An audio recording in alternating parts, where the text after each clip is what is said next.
하심이니라. 아멘. 오늘 읽었던 이 본문의 말씀이 바로 에베소서의 그 핵심되는 내용이고, 예정론이라고 하는 그 교리에 있어서 가장 중심되는 부분입니다. 여러분, 예정이라고 하는 것은 말씀드린 대로 하나님의 영원 가운데에서 다 이루어진 일들이 우리가 살아가는 시간 가운데에서 어떻게 이루어지고 있는가, 여기에 대한 긴장이 있다는 말씀드렸습니다. 왜냐하면 시간의 연장이 영원이 아니거든요. 영원은 우리가 경험할 수 있는 것이 아니기 때문에 굉장히 추상적인 개념입니다. 그래서 있다고 하시고 영원하다고 하시니 그것이 우리가 믿음으로 고백하는 것이지, 그 철학적으로, 문학적으로, 과학적으로 설명할 수 있는 그런 용어들이 아니라는 거예요. 그럼에도 불구하고 왜 이렇게 하나님께서 택하셨다, 창세 전부터, 그리고 미리 정하셨다, 영원 전부터 그렇게 예정하셨다, 이렇게 얘기하고 있느냐 하면, 구원이라고 하는 것이 우리의 인종에 대한 문제도 아니고 성별에 대한 문제도 아니고, 또 우리가 이스라엘 백성이냐 이방인이냐 이런 문제도 아니고, 또 우리가 뭘 했느냐 뭘 하지 않았느냐 이런 것이 아니라, 구원이라고 하는 것은 하나님의 주권에 속해 있는 것이고, 그 하나님이 베푸신 그 구원은 우리에게 은혜일 수밖에 없다는 거예요. 내가 뭐 잘나서, 내가 헌금을 많이 해서, 내가 봉사를 많이 했기 때문에 나를 구원하셨다, 그런 것이 아니라는 거예요. 실제로 이 사람을 끌게 하려면, 그러면 사람들을 위협하면 좀 일이 쉽습니다. 당근과 채찍이라 그러지 않습니까? 그래서 어떤 교회는 그런 식으로 하는 것이죠. 교회 봉사 열심히 하지 않으면 마치 구원이 없어질 것처럼, 목사 말에 순종하지 아니하면 하나님과 관계가 멀어질 것처럼, 끊어질 것처럼, 그런 식으로 이제 하게 되어지면 그 사람에게 맹종하게 되는 일까지 벌어지는 것을 우리가 예배당 안에서 종종 봅니다. 바울이 그런 경고를 했었거든요. 밖에서부터 너희를 삼킬 이리들도 얼마든지 나타나겠지만 너희들 가운데에서도 진리가 아니라 너희를 따르게 하는 사람들이 얼마든지 일어나게 될 것이다, 그렇게 얘기를 했고, 지금 우리가 그런 모습들을 사방에서 보고 있죠. 개교회 중심이 되고 말아서 그 교회 목회자가 곧 자기에게는 마치 하나님이 보내신 사자인 것처럼, 기록된 진리의 말씀이 아니라, 양심을 쫓아 주님을 섬기는 것이 아니라 사람만 바라보면서 신앙생활을 하게 되어지는 그런 일들이 우리 도처에 너무나 많다는 거예요. 그래서 우리가 사람이 아니라 우리 주님을 바라보며 주님께서 저와 여러분에게 주신 말씀을 바르게 볼 수 있게 되기를 소망합니다. 왜냐하면 하나님께서 하신 일이기 때문에 그 일에 대해서 우리가 바르게 알면 사람들의 말에 속지 않게 되는 거예요. 여러분, 실제로 역사는 크게 두 가지가 있죠. 하나는 하나님께서 예정하신 일이 이 땅 가운데서 이루어져 가고 있다는 거예요. 성경을 보면 창조부터 시작해서 종말까지는 이미 다 정해져 있습니까? 안 정해져 있습니까? 다 정해져 있어요. 또 하나님께서 인류 구원에 대한 역사에 대해서 말씀하실 때에도 이스라엘 백성들을 뭐라고 표현하십니까? 택한 나의 백성. 또 다윗을 표현할 때 뭐라고 얘기합니까? 택한 나의 종 다윗. 또 메시아를 얘기할 때에도 택한 나의 종. 예수님을 말씀하실 때에도 내가 택하여 세웠다. 다 하나님께서 계획하신 대로 이루어져 왔기 때문에 이루어졌다는 거예요. 그리고 또 하나님 계획하신 대로 다 어떻게 되겠습니까? 이루어지겠죠. 그런데 거기에 또 하나의 역사가 있습니다. 하나님 역사를 방해하는 악한 세력이 있다는 거예요. 제일 먼저는 마귀겠죠. 마귀, 그 악한 영. 여러분, 그래서 단순히 보면 하나님께서 예정하신 이 역사에 순응하며 따르는 사람들은 하나님의 백성이라는 거예요. 택한 백성.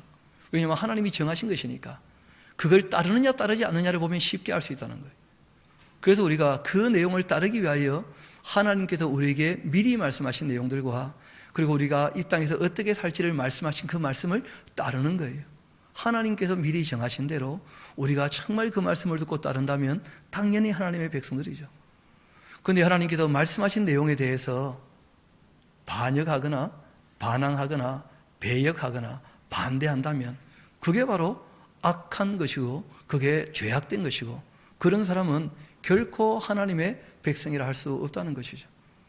그래서 하나님께서 택하셨는지 그렇지 않은지 쉽게 알 수 있는 것은 하나님께서 정하신 대로 따르느냐 따르지 않느냐 이걸 보면 쉽게 확인할 수 있다는 거예요. 때로 어떤 사람들은 남을 속이기 위하여 잘 따르는 것처럼 시작을 했다가 그 끝이 엉망이 되는 사람들도 있습니까? 없습니까? 우리가 사꾼 목자 발람을 보면 그러하죠. 처음에는 모든 세상이 인정할 만큼의 선지자였고 하나님의 사람인 것처럼 보였지만 결국 알고 보니까 그렇게 열심을 내고 힘을 내어서 사람들을 끌고 난 다음에는 결국 무엇을 추구합니까? 돈을 따라가다니. 그러니까 사람이 열심을 내는 이유 중에 하나도 충성스러운 자세가 아니라 자기 욕심을 이루기 위해서도 얼마든지 종교적인 열심을 낼 수 있다는 거예요. 자기 욕심을 이루려고. 그래서 그런 것들을 우리가 분별하려면 하나님께서 실제로 뭐라고 말씀하시는지 이걸 명확히 알아야지만 분별력이 생기는 것입니다. 그래서 오늘 아침에 못다한 말씀들이 있어서 제가 좀 나누어 드렸습니다. 여러분 성경에 보면 끊임없이 택하셨다, 예정하셨다 이런 말씀들이 반복해서 나와요. 여러분 이런 것을 이제 교리적으로 표현을 하고 신앙적으로 고백을 하려면 성경 한두 군데 있어서는 그것이 정리되어서 교리가 될 수 없습니다. 성경에 보면 끊임없이 나와요.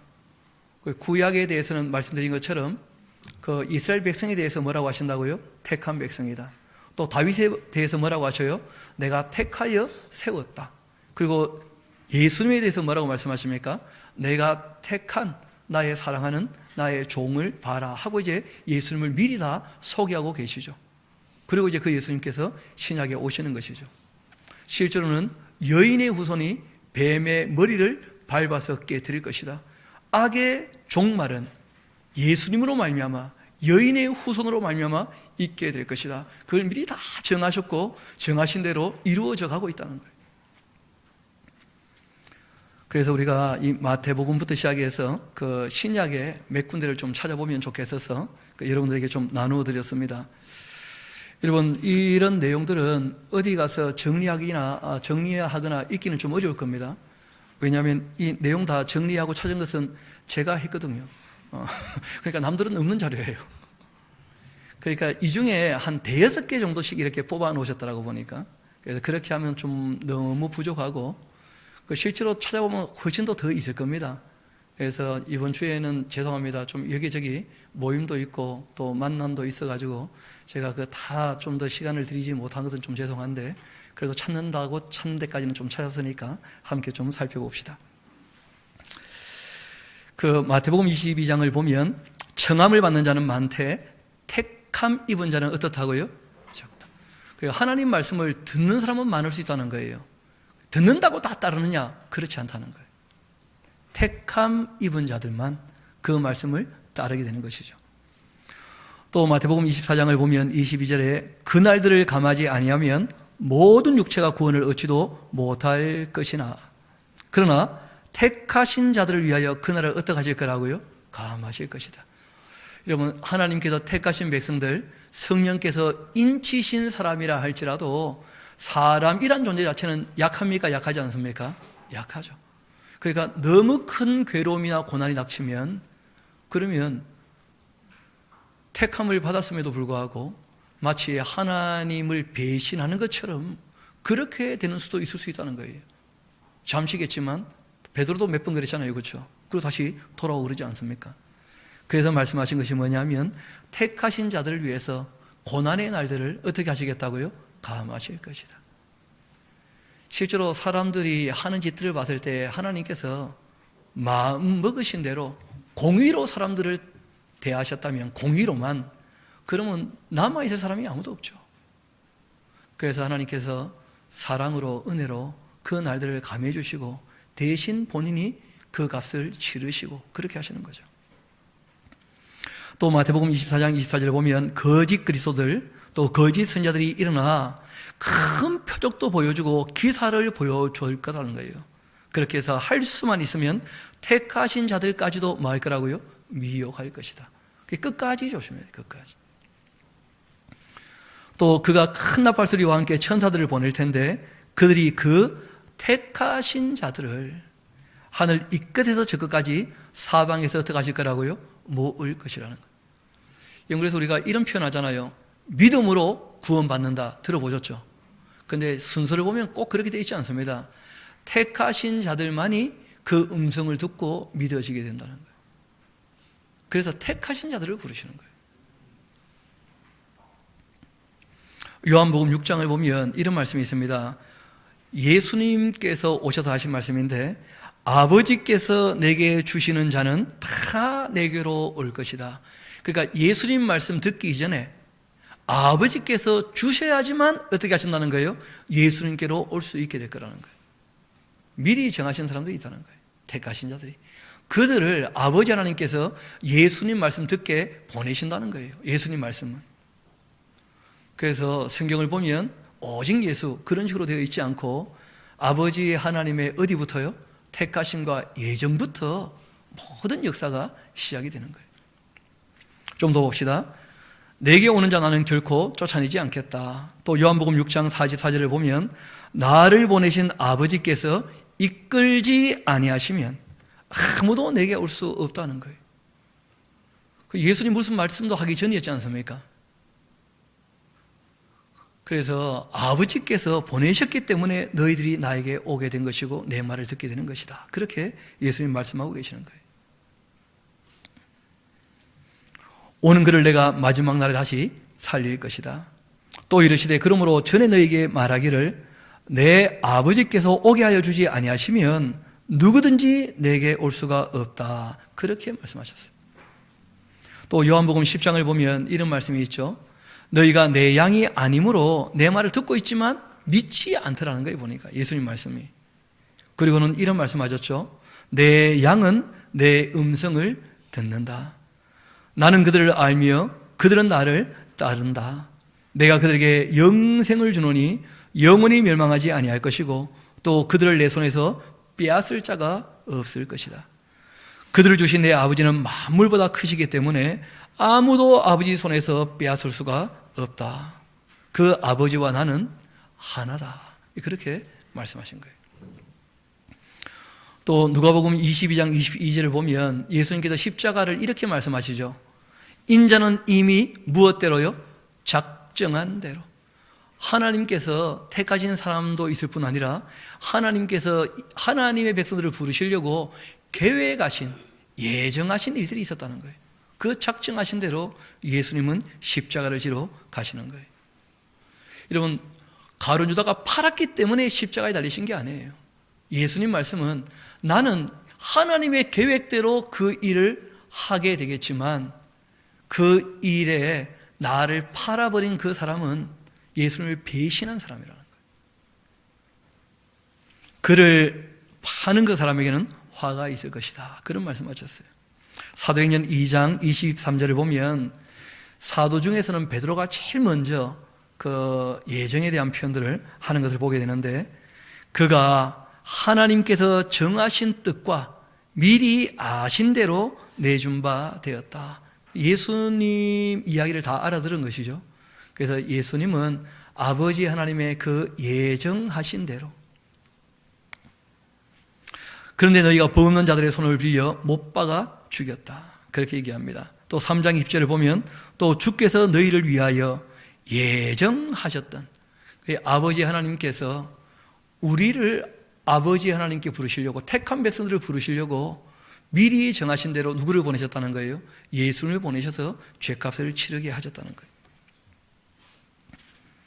사도행전 4장 28절을 보면 하나님의 권능과 뜻대로 이루려고 예정하신 것을 행하려고 이 성에 모였나이다 하면서 그러니까 아버지 하나님께서 이스라엘 백성이 이를 감당하지 못해도 예수님으로 말미암아 다시 사도들로 이를 이미 추진하도록 뭐 하신 거예요? 예정해 놓으신 거예요. 그래서 지금 자기들이 이 예루살렘에 모여서 이 일을 하고 있다. 예수님의 증인이 되고 있다. 이렇게 이제 베드로가 고백하고 있는 것이죠. 설교하고 있는 것이고. 사도행전 13장 48절은 다 함께 읽어볼까요? 시작. 이방인들이 듣고 기뻐하여 하나님 말씀을 찬송하며 영생을 주시기로 작정된 자는 다 믿더라. 누가 믿었다는 거예요? 영생 주시기로 작정된 자가 믿게 되는 거예요. 여러분, 아무나 믿게 되는 게 아니라는 거예요. 참 놀랍지 않습니까? 가끔 그런 간증들 듣거든요. 지나가다가 어느 시골 교회에 들어갔는데 갑자기 막 마음이 복받쳐오면서 눈물이 터져 나오면서 죄인이 왔습니다 하면서 그러면서 이 신앙생활 시작하는 사람들도 가끔 얘기 듣게 되죠. 어떤 사람은 그렇게 공을 들여가지고 몇 년 동안 훈련시켰는데 결국은 이게 신천히 따라가 버리고 뭐 이상한 사람들도 있는 거예요. 그러니까 그 자리에 있다고 다 바르게 믿느냐? 그거 아니라는 거예요. 그래서 우리가 구원의 과정 7가지 늘 말씀드린 거 기억하시지 않습니까? 제일 먼저 하나님이 뭐 하셨다고요? 예정하셨다. 그리고 때가 되어서 그 하나님께서 어떻게 해요? 불러주셨다. 그리고 그 사실에 대하여 거듭나게 되었기 때문에 그것이 믿어져서 세례를 받게 되어진다.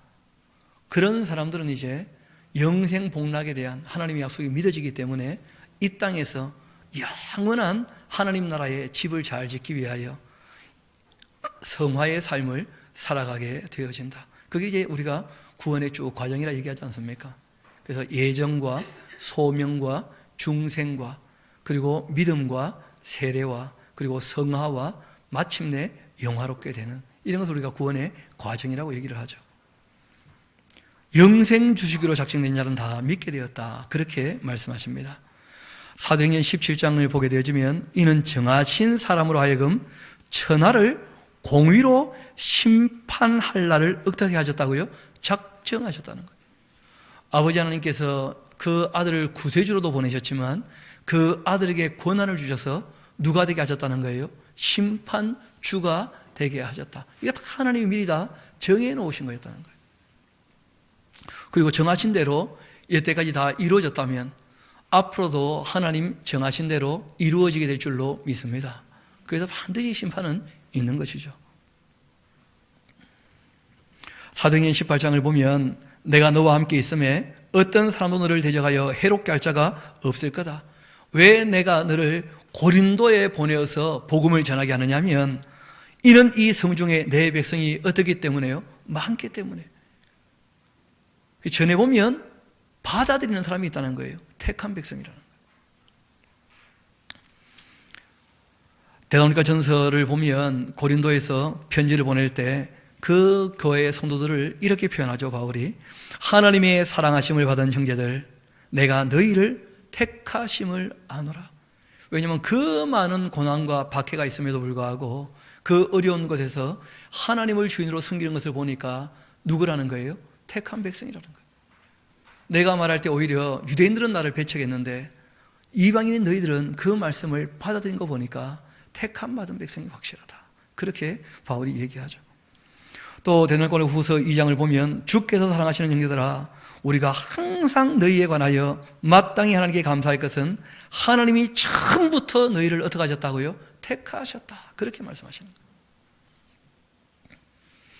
그래서 성령의 거룩하게 하심과 진리를 믿음으로 구원을 받게 하시는 것이다. 그럼 택한 백성이기 때문에 성령도 보내시고 진리도 배우게 하신다는 거예요. 택한 백성이니까. 뒤로 한번 넘어가 봅시다. 바울은 자기를 이렇게 고백하죠. 갈라디아서를 보면 내 어머니 태로부터 나를 어떻게 하셨다고요? 택정하셨다. 그 은혜로서 나를 하나님께서 부르셨다. 그러니까 구원은 내가 열심을 내어서가 아니고 내가 믿어서가 아니고 하나님께서 은혜로 베푸신 것이 믿어지게 된 거예요. 하나님이 하셨다는 거예요. 고린도전서 2장을 보면 6절부터 이렇게 되어 있죠. 그러나 우리가 온전한 자들 중에 지혜를 말한다. 이는 이 세상 지혜가 아니고 또 이 세상에 없어질 통치자들의 그 지혜도 아니다. 오직 은밀한 가운데 있는 하나님의 그 지혜를 말하는 것이다. 이거는 처음에 다 감춰져 있던 것이었는데 하나님께서 우리 영광을 위하여 만대전에 미리 정해놓으신 것이었다. 하나님께서 미리 정하신 것을 이후에 주님의 몸된 교회를 통하여 어떻게 하셨다는 거예요? 깨닫게 하셨다는 거예요. 이 지혜는 이 세대의 통치자들이 한 사람도 알지 못하는 것이었다. 만일 알았더라면 영광의 주를 십자가에 못 박지 아니하였을 거다. 기록된 바 하나님이 자기를 사랑하는 자들을 위해 예비하신 모든 것, 눈으로 보지 못하고 귀로 듣지 못하고 사람의 마음으로 생각지도 못하였다 함과 같지 않겠는가? 그러니까 택함 받은 사람은 어떤 사람이냐면 하나님의 사랑을 깨달아 하나님을 사랑하는 사람은 택함 받은 사람이라는 것을 확인할 수 있다는 거예요. 그렇게 해서 하나님을 사랑하지 않는 사람은 그 말씀을 아무리 들어도 깨달아 알지 못한다는 거예요. 결국은 그 말씀을 들으면서도 여전히 자기 욕심을 이루기 위한 방법으로 그 하나님 말씀을 사용할 뿐이겠죠.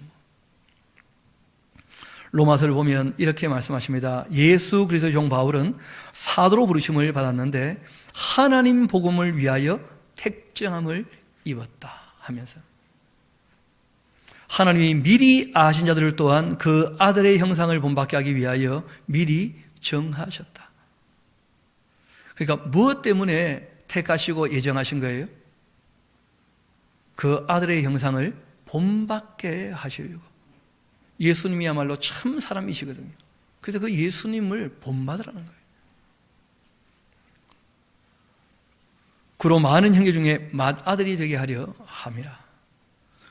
우리가 하나님 아버지로 모시는 같은 다 형제라면 참 민망할 정도의 얘기지만 예수님께서 독생자셨는데 맏아들이 되기로 하신 거예요. 그렇죠? 그리고 우리는 다 알고 보니까 동생이죠. 그럼 제가 이래봬도 우리 형님 예수님입니다. 그렇게까지 우리를 부르셨다는 거예요. 그런데 그 형님 좀 본받으라는 거예요. 왜냐하면 그 형님은 아버지와 하나이시거든요. 또 미리 정하신 그들을 또한 부르시고 부르신 그들을 또한 의롭다 하시고 의롭다 하신 그들을 또한 어떻게 해요? 영화롭게.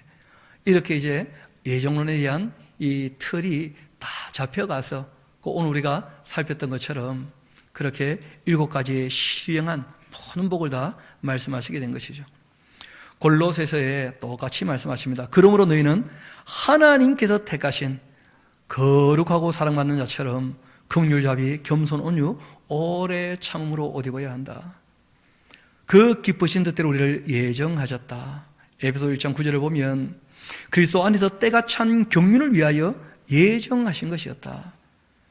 또 1장 11절을 보면 모든 일을 그 뜻의 결정대로 일하시는 이의 계획을 따라 우리가 예정을 입었기 때문에 그 안에서 기업이 된 것이다. 에베소 3장 11절을 보면 곧 영원부터 우리 주 예수 그리스도 안에서 예정하신 뜻대로 하신 것이다.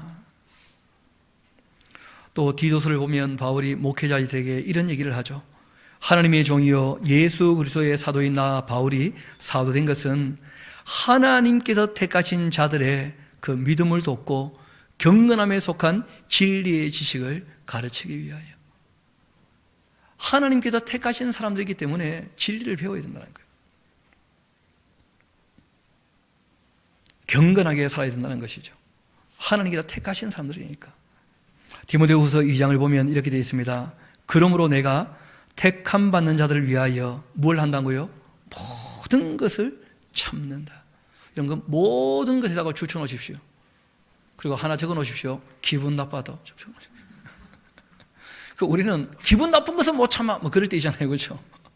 그러면 모든 것을 택하신 자들을 위해서라면 모든 걸 참을 수 있어요. 모든 것을. 그들도 그리스도 예수 안에 있는 구원을 영원한 영광과 함께 받게 하려 함이라. 베드로 사도도 똑같이 말씀하십니다. 곧 하나님 아버지의 미리 아심을 따라서 성령이 거룩하게 하심으로 순종함과 예수 그리스도의 핏뿌림을 얻기 위해 택하심을 받은 자들. 여러분, 그러니까 핏뿌린 게 먼저였습니까? 택하신 게 먼저였습니까? 그렇죠. 택하신 사람들을 위해서 피를 뿌리셨다는 거예요. 성경은 동일하게 말씀하시는 거예요. 어디서나. 편지한다. 은혜와 평강이 너에게 더욱 많을지어다. 여러분 2장 9절 우리 같이 한번 읽어봅시다. 이거는 마음에 새겨야 될 내용이고 우리의 자리이기도 하죠. 베드로전서 2장 9절 시작. 그러나 너희는 택하신 족속이요 왕같은 제사장들이요 거룩한 나라요 그 소유가 된 백성이니 이는 너희를 어두운 데서 불러내어 그 기이한 빛에 들어가게 하신 이의 아름다운 덕을 선포하게 하려 하심이라 하면서 너희는 뭐라는 거예요? 택하신 족속이다. 하나님께서 택하셨기 때문에 지금 베드로가 하는 그 설교, 주님의 그 말씀을 듣고 있다는 거예요. 왜 듣게 하시느냐? 들은 대로 어떻게 해요? 제사장 나라 역할을 감당하게 하시려고, 하나님 하신 그 놀라운 이 복음을 전하게 하시려고, 아름다운 덕을 선포하게 하려고 그렇게 하신 것이다. 베드로전서 5장을 보면 택하심을 함께 받은 바벨론에 있는 교회, 그렇게 고백을 하는 것이죠. 저도 목회자로서 샤롬교회 모든 권속들에게 그렇게 고백하는 것이죠. 택하심을 받은 우리 샤롬교회 권속들에게 늘 주님의 은혜와 평강이 가득하기를 소망합니다. 그렇게 우리가 복을 빌어줄 수가 있는 것이죠. 택하심을 같이 받았으니까. 베드로 후서를 보면 베드로가 이런 표현을 합니다. 그러므로 형제들아 더욱 힘써서 너희의 그 부르심과 택하심을 어떻게 하라고요? 굳게 하라는 거예요. 굳게. 왜냐하면 늘 말씀드리지 사랑은 관계에 대한 문제라는 관계. 하나님께서 그렇게까지 하셨다면 너희들도 그 관계를 어떻게 하라고요? 더 굳게 좀 해야 된다 하고 부탁하셔요.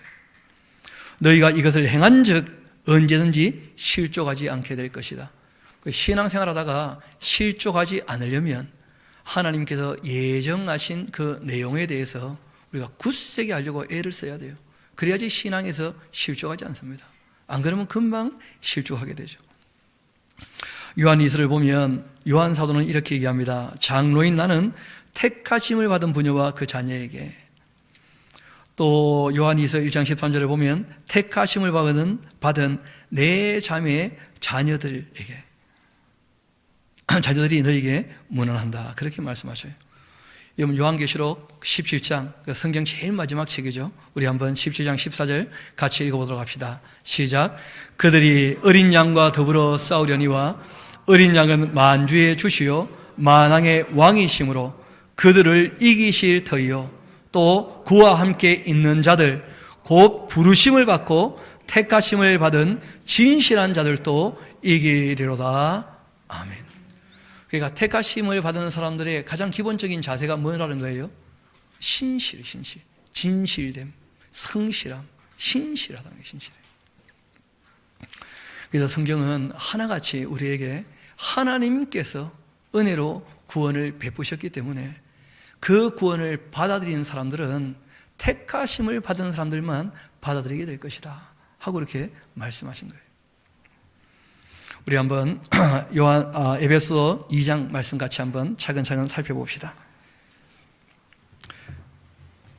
그 예수님은 허물과지로 죽었던 너희를 어떻게 하셨다고요? 살리셨다. 죽었다는 거예요. 죽었어. 늘 말씀드리듯이 여러분 나무를 꺾어버리면 그 꺾인 나무는 살아있습니까? 죽었습니까? 우리가 꽃집에 가면 꺾여있는 꽃들은 살아있는 겁니까? 죽은 겁니까? 죽여있기는 뭐 죽어있어요. 물증이 살아있잖아요. 그러니까 팔잖아요. 그런데 그거 보면서 우리가 살았다 그럽니까? 이미 죽었다 그럽니까? 얼마 가지 못한다는 거예요. 그러니까 이미 에덴에서 쫓겨나서 생명나무의 열매를 먹지 않은 인간은 죽었다는 거예요. 죽었어. 그런데 예수님께서 그 길을 내시고 우리를 다시 살리셨다는 거예요. 그때 너희는 그 가운데서 행하여 이 세상 풍조를 따라 샀고 또 공중의 권세 잡은 자를 따랐고 곧 지금 불순종의 아들들 가운데서 역사하고 있는 영이다. 그래서 세상 풍조를 따르지 않도록, 제가 왜 자꾸 축구에 대해서 그렇게 딴지를 거느냐, 온 세상이 좋아하는 거예요. 그런 풍조를 따르지 말자는 거예요. 교회는 정말 우리가 좋아할 것이 무엇이냐는 거예요. 끊임없이 그것을 자녀에게 얘기하고 그리고 가르치고 이 진리 앞으로 돌아올 수 있도록 그렇게 해야죠. 세상 풍조는 또 나날이 어떻게 될 겁니까? 바뀌게 될 거예요. 진짜 우리가 붙잡을 것이 무엇인가? 불순종의 아들 가운데서 역사하는 영이 있는데, 전에는 우리도 다 그 가운데에서 우리의 욕심을 따라서 지내며 육체와 마음의 그 원하는 것을 하며 또 다른 일과 같이 본질상 다 진노의 자녀였다. 그러니까 세상 즐거움을 즐거움으로 삼고 살아가는 것이죠. 신앙의 즐거움이 아니고 신령한 복으로 말미암아 행복한 것이 아니라 엉뚱한 것을 행복하게 생각하며 살아갔다는 것이죠. 그런데 긍휼이 풍성하신 하나님께서 우리를 사랑하신 그 큰 사랑을 인하여 허물로 죽은 우리를 그리스도와 함께 살리셨고, 그렇게 너희는 은혜로 말미암아 구원을 받게 된 것이었다. 그 예수님께서 죽으실 때 우리도 함께 어떻게 되었다는 거예요? 죄 아래에 있는 우리도 함께 죽고 말았다는 거예요.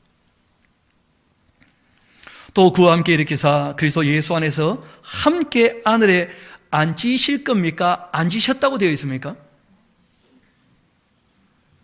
지금 여러분은 촬영 예배당에 앉아 계시잖아요. 그런데 성경은 놀랍게도 너희들이 지금 여기 앉아 있는 것처럼 보이지. 그런데 하나님 입장에서는 이미 하늘에 앉히셨어요. 이미. 그러니까 염려하지 말고 두려워하지 말라는 거예요. 하나님께서 이미 다 하셨다는 거예요. 우리가 육체를 가지고 시간 안에 살아가기 때문에 우리가 거기에 있다는 것을 인식을 잘 못하는 것뿐이에요. 하나님은 이미 그 일을 다 이루신 거예요. 다시 우리 6절 같이 한번 읽어봅시다. 시작. 또 함께 일으키사 그리스도 예수 안에서 함께 하늘에 앉히시니, 이는 그리스도 예수 안에서 우리에게 자비하심으로써 그 은혜의 적기 풍성함을 오는 여러 세대에 나타내게 하려고 그렇게 하신 것이다. 무슨 말이냐면 그 은혜를 깨닫고 믿게 되었다면 이걸 전하게 하시려고 오는 여러 세대, 주님 오실 그날까지 이걸 전하게 하시려고 나와 여러분들을 부르셨다. 또 그렇게 말씀하시는 거예요. 그러니까 우리가 이미 하늘에 있는 것이지만 바울이 그런 얘기하지 않습니까? 내가 여기에 있지 않고 이미 하나님과 함께 있는 것, 이게 나에게 훨씬 좋은 일이라는 거예요. 자기에게는. 그러나 지금 여러분들을 위하여서 내가 여기에 함께 살아가는 것이 훨씬 유익하기 때문에 내가 여기에서 복음을 전하고 일을 하고 있는 것이다 하고 이제 얘기를 하죠. 자기의 기쁨을 추구하지 않는다는 거예요. 일전에 우리가 함께 살폈던 것처럼 바울이 데살로니가 전서나 또는 고린도 전서를 쓸 때에는 본인 당대에 예수님 오실 거라고 생각했지 않습니까? 그런데 이 4년 넘는 세월이 지나면서 예수님 오시려면 아직 멀었다. 여러분, 오는 여러 세대도 오해예요, 오해. 적어놓으세요. 오는 여러 수십 세대. 실제로 시간이 그렇게 짧은 것도 아니었어요, 알고 보니까. 아직도 얼마 남았는지 아무도 몰라요. 아직 우리가 할 일이 많이 남아있다는 것입니다. 너희는 그 은혜에 의하여 믿음으로 말미암아 구원을 받게 되었으니까 이것은 너희에게서 난 것이 아니고 하나님의 뭐라고요? 선물인 것이다. 그래서 내가 믿었기 때문에 구원을 얻어낸 것처럼, 그건 오해입니다, 오해. 실제로 그것은 자기 욕심일 수도 있어요. 구원에 대한 욕심. 전혀 구원은 그렇게 해서 얻어지는 게 아니에요. 구원은 택하심의 문제고 예정에 대한 문제고 하나님의 주권에 대한 문제예요. 우리가 믿을 수 있는 것은 하나님 하시는 일 중에 옳지 않음이 없는 줄로 믿습니다. 하나님 하시는 모든 일이 옳다는 거예요. 그분의 택하심과 그분의 예정과 그분이 성실하시게 섭리하시고 일하심과 그분의 마지막 심판, 이게 다 어떻다는 거예요? 옳다는 거예요. 이걸 믿는 것이지. 우리가 내가 예수 믿었으니 하나님은 나를 구원할 수밖에 없다, 이런 식으로 하는 것은 이미 종교성이고 굉장히 잘못된 신앙이에요. 8절을 다시 한번 봅시다. 너희는 그 은혜에 의하여 믿음으로 말미암아 구원을 받았으니 이것이 너희에게 난 것이 아니라 하나님의 뭐라고요? 선물이다. 행위에서 난 것이 아니라는 거예요. 뭘 해서 구원을 얻게 되는 것이 아니에요. 이는 누구든지 자랑하지 못하게 하려고. 그래서 내가 뭘 해서 구원을 얻은 것이 아니라 구원하신 은혜에 감격해서 우리가 봉사도 하고 우리가 주님의 몸된 교회도 섬기고 우리가 이웃도 섬기고 그렇게 하는 것이죠. 우리는 그가 만드신 바라 그리스도 예수 안에서 선한 일을 위하여 지으심을 받은 자인데, 이 일은 하나님이 전에 예비하사 우리로 그 가운데에서 행하게 하려 뭐라고 되어 있습니까? 하심이니라. 그러니까 여태까지 어떻게 해왔는지는 중요하지 않아요. 왜냐하면 몰랐으니까, 세상 풍속을 따랐었으니까. 그런데 이제 이 은혜와 이 사랑 앞에 감격하는 사람이라면 선한 일을 이제는 행해야 된다는 거예요. 그 일을 위해서 우리를 부르셨다는 거예요. 선한 일을 행하게 하시려고 우리를 부르셨다는 거예요. 그러므로 생각을 해야 될 것이다. 깊이 생각을 해봐야 됩니다. 내가 앞으로 어떻게 살 것인가, 그 생각을 해봐야 돼요. 너희는 그때 육체로는 이방인이고 손으로는 육체를 행한 할례를 받은 무리라 칭하는 자들로부터 할례를 받지 않은 무리라 칭함을 받는 자들이었는데, 말 그대로 이방인들이었죠. 그렇죠? 할례 없는 자들. 그때 또 너희는 그리스도 밖에 있었어요. 왜냐하면 메시아하고는 이방인은 아무 상관이 없었잖아요.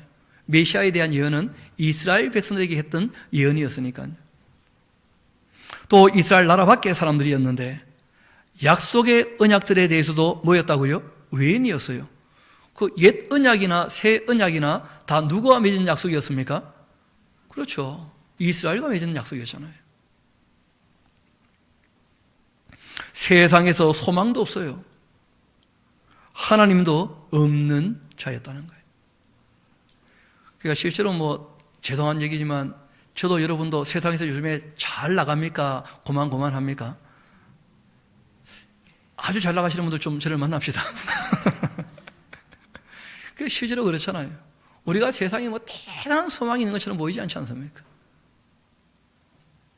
하나님 앞에서도 그랬던 적이 있었다는 거다.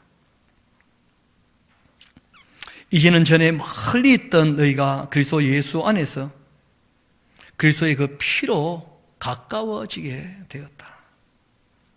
그 예수님은 우리의 화평이셔요. 유대인이나 이방인이나 이 둘로 하나를 만드셨다는 거예요. 원수된 것, 곧 중간에 막힌 담을 자기 육체로 어떻게 하셨어요?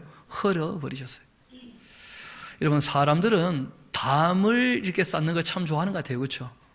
어릴 때부터도 뭐라 그럽니까? 여기는 내 영역 해놓고는 못 들어오게 하고 다 사람들은 담을 쌓고 살아가는 것 같아요. 이건 내 거다. 여기는 아무도 들어오지 마라. 이번에 그 인천에 있는 송도인가요? 그 주차장 문제 때문에 막 시끄러웠잖아요. 그렇죠? 여기는 내 건데 말이야. 기분 나쁘다면서 남들도 못 쓰게 만들고 주차장 다 담을 쌓는, 사람들끼리도 담을 쌓고 집을 지어도 담을 쌓고 성을 지어도 담을 쌓고 사람들은 끊임없이 담을 쌓나요, 담을. 그런데 하나님은 담을 허무시는 분이에요. 담을.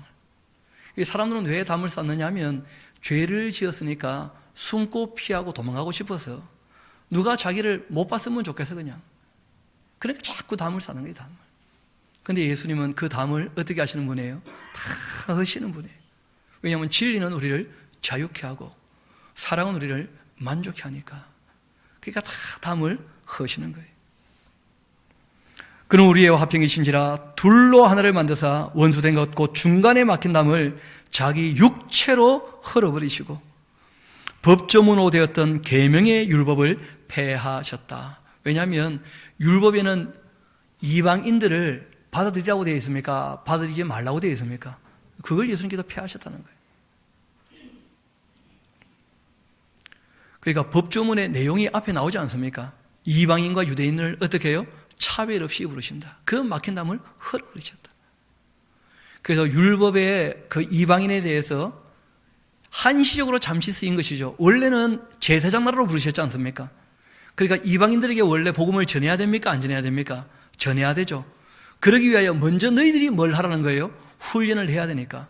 그러니까 너희들이 훈련받을 동안만큼은 이방인들과 먼저 결혼하게 되어지면 오히려 그들에게 물드니까 한시적으로 잠깐 그런 말씀하셨던 법조문이 있었다는 거예요. 그 모든 걸 헐어버리셨어요. 안 되고 말았으니까. 완전히 새롭게 하신 것이죠. 법조문으로 된 이 계명의 율법을 폐하셨으니 이는 이 둘로 자기 안에서 한 세 사람을 지어 화평하게 하시고 또 십자가로 이 둘을 한 몸으로 이제 하나님과 화목하게 하려 하심이라.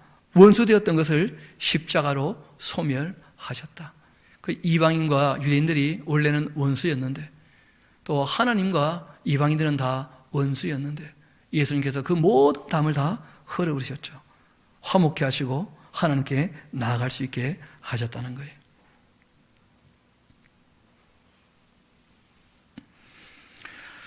18절 다시 봅시다. 이는 그로 말미암아 우리들이 한 성령 안에서 아버지께 나아감을 얻게 하려 하심이라. 그러므로 이제부터 너희는 외인도 아니고 나그네도 아니고 오직 성도들과 동일한 시민이요 하나님의 권속이라.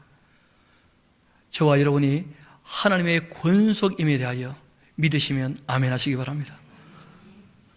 오래간만에 아멘을 잘하시는군요. 이건 정말 믿어져야 되는 거죠.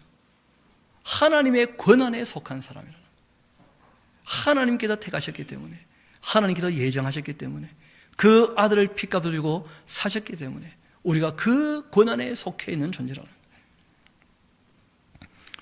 너희는 사도들과 선지자들의 그 터 위에 세우심을 입었지 않느냐. 이들이 수고하여 복음을 전했잖아요, 제일 처음. 그리고 또 그리스도 예수께서 친히 모퉁이 돌이 되셨다는 거예요. 그 예수님께서 교회의 반석, 그리고 그 위에 이제 교회가 지어져 가고 있죠. 제일 먼저 기초석은 누구였다고요? 사도들. 그래서 요한계시록 보면 그 새 예루살렘의 12 기초석이 누구의 이름으로 되어 있어요? 그 12 사도의 이름으로. 우리 21절, 22절은 함께 읽도록 합시다. 시작. 그 안에서 건물마다 서로 연결하여 주 안에서 성전이 되어가고 너희도 성령 안에서 하나님이 거하실 초소가 되기 위하여 그리스도 예수 안에서 함께 지어져 가느니라. 아멘. 그러니까 교회는 완성되었습니까? 지어져 가고 있습니까? 그러니까 우리가 비유컨대 이렇게 얘기할 수 있는 것이죠. 예수님께서 토대가 되셔서 그 사도들이 거기에 기초석을 놓게 되어지면 그 위에 저도 여러분도 하나의 뭐가 되는 거예요? 벽돌이 되어서 하나하나 얹히고 있다는 거예요. 여러분, 그러니까 살아있는 돌이라 그러면 산돌이신 그런 표현 나오지 않습니까? 그게 살아있는 돌이라는 거예요. 예수님도, 그리고 그 사도도. 알고 보면 저와 여러분도 다 뭐예요? 살아있는 돌. 그러니까 옆에 있는 분에게 한마디 합시다. 당신은 돌입니다. 진짜 리빙 스톤이죠. 살아있는 돌. 그런데 건물을 지어보면 아시겠습니다만은, 또 건물 안 지어본 분들이 많죠. 군대 갔다 오면 별걸 다 합니다. 벽돌 쌓기도 하고 블럭 쌓기도 하고 다 하는데, 이런 벽돌을 쌓아보면요, 벽돌이 다 입으면 참 좋겠는데 꼭 그렇지도 않고요. 여러분, 때로는 벽돌을 반 깨가지고 넣을 때도 있어요. 여러분, 그러니까 누구나 다 나처럼 그러면 안 돼요. 여러분, 벽돌은 모양이 다 닮아 있는데 조금씩 달라요. 가만 보면. 게다가 큰 집은 큰 집일수록 돌이요 참 다양합니다. 돌 한 가지만 가지고는 짓지 않는다는 거예요. 여러분, 실제로 우리가 은사론을 얘기할 때도 마찬가지로 얘기하지 않습니까? 몸은 하나지만 지체는 어떻다는 거예요? 많다는 거예요. 그게 모든 사람의 다름에 대해서 인정하고 용납해주고 기다려주고, 그리고 그 사람의 역할에 대해서 인정해주고, 그렇게 우리 주님께서 원하시는 대로 주님의 몸된 교회를 아름답게 세워나가는 저와 여러분 될 수 있기를 소망합니다. 우리 시간 함께 기도하도록 하시겠습니다.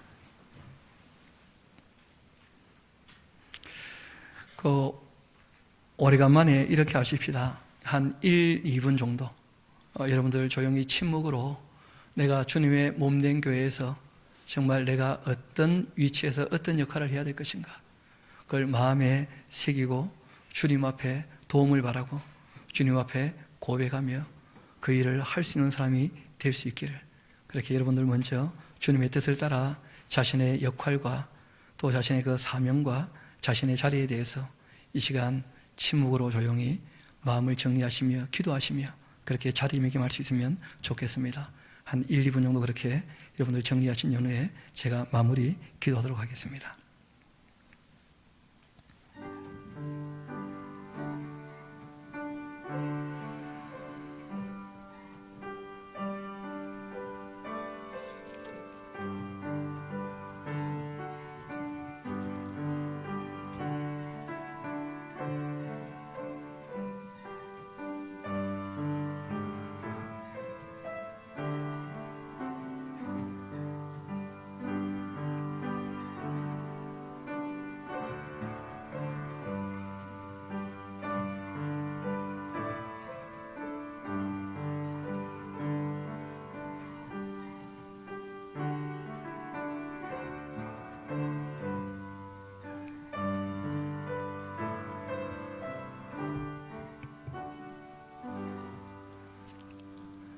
아버지 하나님 참 감사합니다.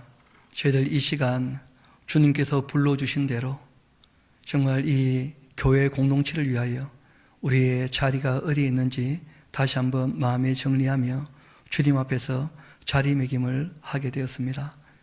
주님 바라옵기는 기록된 말씀 그대로 주님께서 베푸신 그 황홀한 그 은혜의 구원, 그 복된 말씀에 대하여 우리가 택하심 입은 대로 올바르게 반응하여 선한 일을 위하여 우리를 지으셨사오니 우리가 이제부터라도 선한 일을 위하여 힘쓰고 애쓸 뿐 아니라 다른 이들의 모든 삶도 우리가 격려하며 끝까지 지어져 갈 때에